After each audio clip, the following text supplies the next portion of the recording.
하나님 말씀 로마서 8장 28절인데요. 제가 말씀 보겠습니다. 우리가 알거니와 하나님을 사랑하는 자 곧 그의 뜻대로 부르심을 입은 자들에게는 모든 것이 합력하여 선을 이루느니라. 짧은 시간이지만 이 말씀 가지고 하나님의 사람, 이 같은 제목으로 말씀을 함께 나누기를 원합니다. 다시 한번 따라해주세요. 하나님의 사람. 하나님의 사람.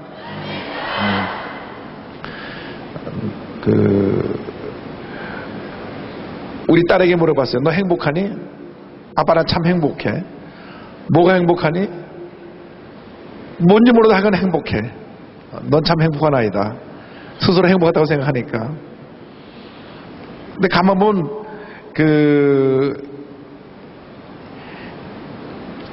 페이스북 할 때가 제일 행복한 것 같아요. 앉아갖고 채팅을 하는데 밤 1시, 2시까지 열심을 해요. 그래서 저 열심을 갖고 공부를 하면 항상 전교 수석하겠다. 저 열심을 갖고 기도하면 기도하는 대로 응답을 받겠다. 그런 생각을 해봤어요. 늘 우리는 물어야 됩니다. 나는 행복한가? 나는 지금 무엇 때문에 살고 있고 나는 지금 어디로 가고 있는가? 내 삶의 꿈이 무엇인가? 근데 오늘 이 시간에 우리 함께 꼭 기억해야 될 것은 나는 하나님께 사랑받고 있는 하나님의 자녀라고 하는 것입니다. 잊지 마세요. 나는 하나님께 사랑받고 있습니다. 세상에 아무도 나를 사랑하지 않는다고 하더라도 하나님은 나를 너무너무 사랑하시고 그 하나님이 나와 함께 일생 동안 동행해 주셔서 모든 어려움을 이기게 해주시고 주님의 놀라운 일들을 이루게 만들어 주십니다. 그래서 나는 보통 사람이 아니라 하나님이 택하신 하나님의 사람입니다. 따라서 나는 보통 사람이 아니라 하나님께서 특별히 선택하신 하나님의 사람입니다. 여러분이 하나님의 사람으로 이 세상을 변화시켜 가시기 바랍니다. 하나님의 사람은 어떠한 사람이냐? 오늘 세 가지를 말씀드립니다. 첫째로 하나님을 사랑하는 자. 오늘 로마서 8장 28절은 그렇게 시작합니다. 우리가 알거니와 하나님을 사랑하는 자. 하나님의 사람의 조건은 딱 하나입니다. 예수 믿고 하나님을 사랑하면 그는 하나님의 사람이 됩니다. 하나님의 사람이 되어서 하나님께서 하나님의 사람으로 일생 동안 우리의 삶 가운데 은혜를 베풀어 주시는데 가장 큰 은혜가 하나님이 나를 사랑하시는 그 사랑의 은혜입니다. 제가 지금으로부터 46년 전에 성령 체험을 했어요. 성령 체험. 그러니까 기도하는데 갑자기 마음이 뜨거워지고 그리고 내 입에서 내가 알지 못한 언어가 쏟아져 나오고 그리고 눈물이 나왔어요. 그 전에 한 번도 교회 와서 울어본 경험이 없어요. 아무리 울려고 해도 눈물이 안 나서 침을 발라도 눈물방울 하나 맺히지 않던 사람이었는데 그때 성령 체험하고 나서는 너무나 울었어요. 왜 이렇게 울었는가? 기도만 하면 주님이 날 사랑한다는 그 사랑 때문에, 감격 때문에 울었어요. 학교 갔다 오다 가방 들고 교회로 뛰어들어가서 한참 기도하고 나면 주님이 얼마나 나를 사랑하시는지 많이 울었어요. 내가 성령 체험하면서 꼭 깨달은 게 한 가지가 있는데 하나님이 나를 너무너무 사랑하신다는 거예요. 하나님이 여러분 한 사람 한 사람을 너무너무 사랑하십니다. 저에게 우리 교회 청년들이 와서 가끔 마음이 아픈 얘기들을 해요. 근데 요즘 알게 모르게 부모님 때문에 마음고생하는 우리 친구들이 너무 많은 것 같아요. 그런데 중요한 것은 내가 어떠한 어려움이 있고 어떠한 슬픔이 있고 외로움이 있고 고통이 있어도 하나님은 여전히 나를 사랑하신다는 것입니다. 나를 너무너무 사랑하세요. 얼만큼 사랑하시느냐? 예수님을 이 땅에 보내서 십자가에 달려 죽게 하기까지 우리를 사랑하세요. 얼마나 감사한지.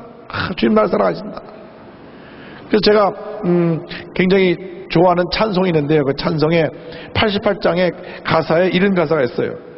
온 세상 날 버려도 주 예수 안 버려 끝까지 나를 돌아보시니. 저는 이 찬송을 부르고 또 부르고 또 불렀어요. 온 세상 다 나를 버려도 예수님 나를 버리지 아니하시고 끝까지 나를 돌보시고 나와 함께 하시고 내 발걸음을 인도해 주신다. 아무리 우리가 살다가 외로운 일이 있어도 슬픈 일이 있어도 문제를 당하고 어려움을 당해도 우리 예수님은 우리를 떠나지 아니하시고 나와 함께 동행해 주십니다. 그 사랑의 감동 속에 우리가 일생을 살아가야 될 것입니다. 그 사랑 갖고 있으면 모든 문제도 어려움도 넉넉히 이길 수가 있어요. 제가 아주 가깝게 지내는 형이 있는데 그 형이 어느 날 조용히 얘기 좀 하자 그래요. 그래서 여의도에서 그 강을 바라보고 이렇게 앉았는데 늘 그 형은 웃고 사람들하고 잘 친하게 지내고 찬양도 잘 인도하고 어디 하나 구김살이 없는 그런 형이었어요. 그래서 사람들이 생각하기는 이 형은 전혀 걱정이 없이 지금까지 한 번도 인생에 어려움이라는 걸 모르는 것도 없이 아주 좋은 집안에서 행복하게 자란 형이다 생각을 했어요. 근데 그날은 갑자기 불쑥 저에게 그런 말 하는 거예요. 있잖아, 내가 아버지가 넷이야. 제가 깜짝 놀라 무슨 말 하나. 그다음부터 제가 뭐라고 묻지 못하겠어요. 내가 어릴 때 우리 아빠가 일찍 돌아가셨어. 그 첫 번째 아빠인데 내가 아빠의 사랑을 받지도 못하고 어린 시절에 아빠가 돌아가셔서 지금도 첫 번째 아빠 기억이 별로 없어. 그래서 엄마가 얼마 있다가 결혼을 하셔서 두 번째 아빠가 생겼는데 이 두 번째 아버지가 자기 동생을 낳고 나더니 그 다음부터 자기는 집안의 아들로서 인정을 안 하는 거예요. 새로 생긴 동생만 예쁘다고 쓰다듬어주고 안고 옆에 앉히고 좋은 것은 다 동생을 갖다 주는데 자기는 눈길 한번 안 주고 사랑을 하지 않아요. 더 이상 그 집에 있을 수가 없어요. 왜? 엄마도 새아빠의 눈치 보느라고 자기를 돌보지 않아요. 그래서 어머니한테 나 더 이상 이 집에 못 있겠어요. 그러면 자기 마음에는 야 그러지 말고 참고 견뎌라 그래야 되는데 힘들지. 그래 같이 살기 힘들 거야. 충격을 받은 거예요. 그래서 결국 집을 나와서 큰아버지 집으로 갑니다. 그 큰아버지가 내 세 번째 아버지예요. 근데 큰아버지는 이미 형제들이 넷인가 있어요. 자기가 가니까 완전히 왕따예요. 제일 괴로웠을 때가 식구들이 둘러서 밥을 먹는데 자기가 앉아서 밥을 먹으려고 눈치를 보면 다 자기만 쳐다보는 것 같아가지고 식사할 때 되면 늘 밖에 나가서 빙빙 돌고 들어와서 늦게 부엌에 남긴 거 뭐 있으면 좀 먹고 없으면 굶고 너무나 외로웠대요. 너무나 외로웠어요. 그런데 그 형이 미션 스쿨에 들어와서 채플 가운데 예배드리다가 예수님을 만났어요. 그래서 내가 네 번째 아버지를 만났어.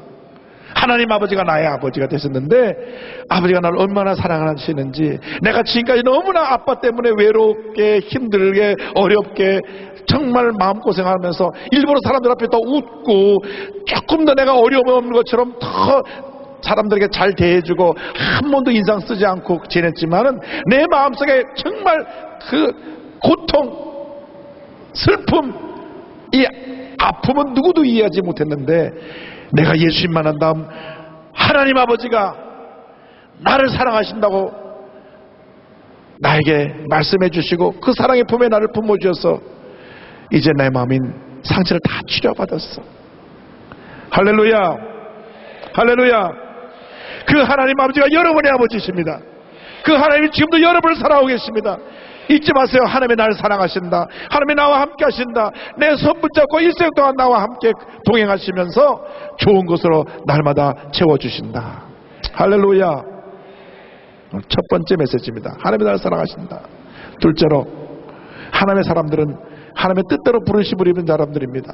누구의 뜻대로요? 하나님의 뜻대로. 여러분 인생의 목적이 무엇입니까? 하나님의 뜻을 실천하는 것입니다. 로마서 8장 28절에 곧 그의 뜻대로 부르심을 입은 자들에게는 성경을 말씀합니다. 여러분이 그냥 여기 와 있는 게 아니라 하나님의 뜻을 이루기 위해서 불러서 이곳에 참여하게 한 것입니다.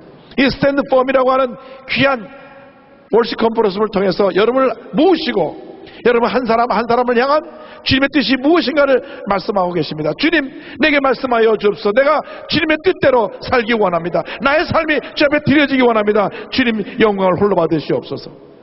우리 인생의 목적에 대해서 이사야 43장 7절은 분명히 우리에게 말씀해 줍니다. 내 이름으로 불려지는 모든 자 곧 내가 내 영광을 위하여 창조한 자를 오게 하라. 그를 내가 지었고 그를 내가 만들었느니라. 우리는 하나님의 영광을 위해서 지음을 받았습니다. 오늘 이 자리에 있는 것은 우리가 하나님의 영광을 위해서 우리 자신을 드리기 위해서 여기 있는 것입니다. 우리가 무엇을 하든지 간에 나의 삶의 모습이 온전히 주께 드려지기를 원합니다. 저에게 자매 가운데 자기의 꿈이 아주 맛있는 빵을 만드는 제과점을 하는 거예요. 빵집을 하는 거예요. 그래서 늘 제가 실험용 대상이 돼서 빵을 만들어서 저한테 갖고 옵니다. 근데 처음에 솔직히 우리끼리 얘기니까 좀 제과점 빵보다 많이 떨어졌어요. 그러나 항상 제 먹고 난 저의 품평에는 너무 맛있었어. 참 어떻게 그렇게 빵을 잘 만들지? 원래 타고났나 봐. 그러나 사실 그 빵은 그렇게 칭찬할 만큼 맛있진 않았어요. 근데 이 자매가 결혼하고 아들도 낳고 그리고 너무 바빠서 빵을 못 만들다가 지난주에 빵이 만들어서 왔는데 진짜로 맛있는 거예요. 이게 자기 꿈이 빵집을 하는 건데 하나님께서 에게 그 재능을 주셔서 내가 아름답게 맛있게 이 빵을 만들어서 사람들에게 기쁨을 주겠다. 소박한 꿈이지만은 지금 그 꿈이 이루어져 가고 있어요. 저희 교회에 닉 부이치치라고 하는 호주의 목사님 아들이 오셨어요. 두 팔과 두 다리가 없어요. 그래서 키가 이 정도인데 책을 넘기려면 온몸을 굴려가지고 책을 넘기고, 그러니까 두 팔 두 다리가 없고 발바닥만 하나 붙어 있어요. 그런데 제가 이 닉 부이치치를 만나서 우리 교회에서 1시간 간증도 하고 얘기를 나누면서 놀란 것은 너무너무 하나님께 감사하고 있어요. 내가 이렇게 두 팔과 두 다리가 없지만 행복하대요. 왜? 하나님이 나의 아버지가 되셔서 하나님이 나의 이같이 두 팔 두 다리가 없는 모습을 통해서도 하나님을 간증하게 하시고 하나님께 영광을 돌리게 하시니 감사합니다. 활짝 웃으면서 우리 성도들 앞에 간증하는 모습에 큰 감동을 받았어요. 저는 지금도 그 닉 부이치치 씨의 간증하는 모습이 눈에 선합니다. 여러분, 두 팔과 두 다리가 없으면 어떻게 우리가 활동을 할 수 있고 어떻게 우리가 자유롭게 이야기할 수가 있어요? 그 무슨 말이냐면 그런 상황 속에서 어떻게 감사할 수 있냐 그 말이에요. 우리 조금만 뭐가 없어도 없는 거 가지고 얘기하잖아요. 조금만 뭐가 없어도 갖고 상처를 받고 낙심하잖아요. 그런데 이 닉 부이치치 씨는 두 팔과 두 다리가 없어요. 그래서 제가 그분이 그 모습 속에서 하나님께 영광 돌리는 모습을 보면서 야, 내가 정신 차려야 되겠다. 이제 더 우리 주님을 기쁘시 하는 삶을 살아야 되겠다. 여러분 삶 일생이 전체가 하나님께 드려지는 감사의 삶이 되기를 원합니다. 주여, 우리 삶이 감사의 삶이 되게 하여 주옵소서. 그래서 우리가 하나님의 사람으로 쓰임받는 첫 번째 조건은 하나님의 사랑, 둘째로 하나님의 뜻, 세 번째로 모든 것이 합력하여 손을 이루게 된다고 하는 절대 긍정의 믿음. 할렐루야. 8장 28절에 모든 것이 합력하여 선을 이루느니라. 여러분이 일생 살아가는 동안 여러분의 삶의 모든 과정의 순간순간들이 다 어우러져서 합력해서 선을 이루게 됩니다. 때때로 슬피 울고 상처받고 괴로워했고 답답해하고 안타까워했던 그 순간들조차도 다 어우러져서 나중에 아름답게 좋게 정말로 하나님 보시기에 멋진 모습으로 여러분의 삶이 이루어질 것입니다. 그림을 그리는데요, 밝은 색깔만 갖고 그리는 것이 아니라 어두운 색깔, 밝은 색깔 막 어우러져서 그림을 그리는데 나중에 다 그려지다 보면 정말 아름다운 한 폭의 작품이 되는 것처럼 여러분은 하나님의 아름다운 작품입니다. 여러분이 일생을 살아가면서 지금까지 마음에 여러 가지 상처와 고통과 괴로움이 있다고 할지라도 결국은 모든 것이 합력하여 선을 이루게 될 것입니다. 저는 성경에서 요셉을 제일 사랑합니다. 17살 때 꿈을 꾸었다가 그 꿈으로 인해서 형들에게 미움을 받아서 노예로 팔려가고, 또 노예로 팔려갔다가 억울하게 누명을 쓰고 감옥에 들어가고, 그 기간이 13년입니다. 그러나 13년 동안 요셉이 망가지게만 한 건 아닙니다. 요셉이 그 많은 고통을 당하면서도 그의 삶을 향한 하나님의 뜻이 이루어지고 있었어요. 결국 그는 13년 만에 당시 최대 강대국인 애굽의 총리 대신이 됩니다. 당시 이스라엘에서 애굽의 총리 대신이 절대 될 수가 없어요. 요즘으로 말하면 17살짜리 소년이 미국에 어쩌다가 갔는데 30살에 미국의 수상 그 대통령 다음 자리쯤 높은 자리로 올라가는 거예요. 상상을 못하는 길이죠. 근데 하나님의 방법을 보세요. 형들에게 미움을 받아서 노예로 팔려가게 하고, 노예로 팔려갔다가 또 누명을 쓰고 감옥에 가게 하고. 근데 그 감옥이 어떤 감옥에 가느냐, 임금의 그 신하들만 넣는 그런 감옥에 가서 그분들을 만나고 꿈을 해몽해주고, 그 결과로 애굽의 총리 대신이 됩니다. 그러니까 요셉의 일생을 보면 하나님의 미리 계획이 있어요. 하나님이 요셉을 아름다운 하나의 작품을 만들기 위해서 그러한 고난을 통과하게 하십니다. 여러분이 지금까지 지내오면서 마음에 여러 가지 문제, 갈등, 고통과 괴로움이 있다고 할지라도 하나님의 작품을 만드는 과정이라는 것을 잊지 마시기 바랍니다. 나는 하나님의 위대한 작품이 될 것이다. 따라서 나는 하나님의 위대한 작품입니다. 여러분께서 지금까지 살아온 날보다 앞으로의 날들이 너무나 영광스럽고 아름답게 변화될 것입니다. 여러분이 장차 한국과 세계를 변화시키는 위대한 하나님의 일꾼들이 될 것입니다. 거룩한 꿈을 가지세요. 믿음을 갖고 나가세요. 모든 것이 합력하여 손을 이루게 될 것입니다. 여러분이 기도하고 꿈꾸고 믿음으로 전쟁에 나갈 때 슬펐던 일, 괴로웠던 일, 좋았던 일, 나빴던 일 다 어울려져서 한 폭의 아름다운 그림같이 하나님의 작품으로 변화되는 날이 다가올 것입니다. 제가 얼마 전에 그 대학연합교회를 담당하고 계신 김영일 목사님 만났는데요. 김영일 목사님이 그런 간증을 하셨어요. 남편을 따라 미국에 유학을 갔는데 남편은 공부하러 갔고 본인은 등록금도 없고 공부할 여건이 안 돼서 집에만 있는 거예요. 미국까지 와서 집에만 있으니 너무나 속상해서 매일같이 아침에 남편이 학교를 가면 웁니다. 하나님 아버지, 나도 좀 공부 좀 하게 해주세요. 내가 미국까지 와갖고 하루 종일 집에서 이게 뭡니까? 공부 좀 하게 해주세요. 매일같이 우는 거예요. 어느 날 비가 왔어요. 비가 엄청나게 많이 오니까 미국의 학교에서 보면 이게 조깅하는 사람이 많은데 웬 영감님이 가다가 비가 쏟아지니까 그 기숙사 문턱에 섰습니다. 그래서 비가 너무 계속 쏟아지니까 우리 김영민 사모님이 아이고 할아버님 잠깐 들어와서 쉬세요. 비가 너무 많이 옵니다.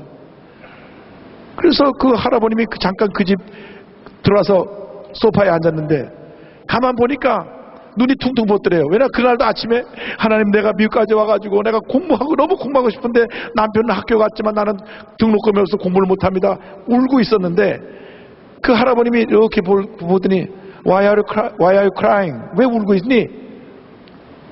그래서 자기는 그때 어떻게 영어를 했는지 모르겠대. 하여간 study 그랬대. 그랬더니 물끄러미 쳐다보더니 아 그렇냐고. 그리고 나갔어요. 비가 그친 다음에 나가셨는데 다음날 그분이 다시 찾아왔어요. 뭘 갖고 왔냐면 그 학교 입학원서를 갖고 왔는데 그분이 그 대학교 총장이었어요. 그 대학교 총장이 그 비가 오는 날 마침 그 집 앞에 서서 그 문에 들어가서 그분을 만나서 눈물의 기도를 보고 그 기도를 하나님의 은혜 가운데 응답해 주신 것입니다. 여러분, 모든 것이 합력한 손을 이루는 것입니다. 비록 아무것도 없이 정말 나는 부모님이 날 사랑하지도 않고 도와주지도 않고 내 혼자 스스로의 힘으로 홀로 소개해야 되는 그런 어려움이 있다고 할지라도 염려하지 마세요. 걱정하지 마세요. 온 우주 만물을 만드신 하나님이 여러분과 함께 하시고 여러분의 삶 가운데 친히 간섭하셔서 모든 것이 합력한 손을 이루는 놀라운 역사를 나타내 주실 것입니다. 오늘 이 밤에 거룩한 꿈을 가지세요. 주님을 바라보세요. 약속의 말씀을 붙잡고 기도하며 나아갈 때 하나님께서 여러분의 기도를 들어주시고 여러분이 상상하지도 못하는 놀라운 일들이 여러분 삶 가운데 나타나게 만들어 주실 것입니다. 여러분은 하나님의 사람들입니다. 하나님께 사랑받고 있습니다. 하나님의 뜻대로 여러분을 부르셨습니다. 여러분의 일생 나가도록 모든 것이 합력한 선을 이루는 놀라운 역사가 여러분 삶 가운데 이루어질 것입니다.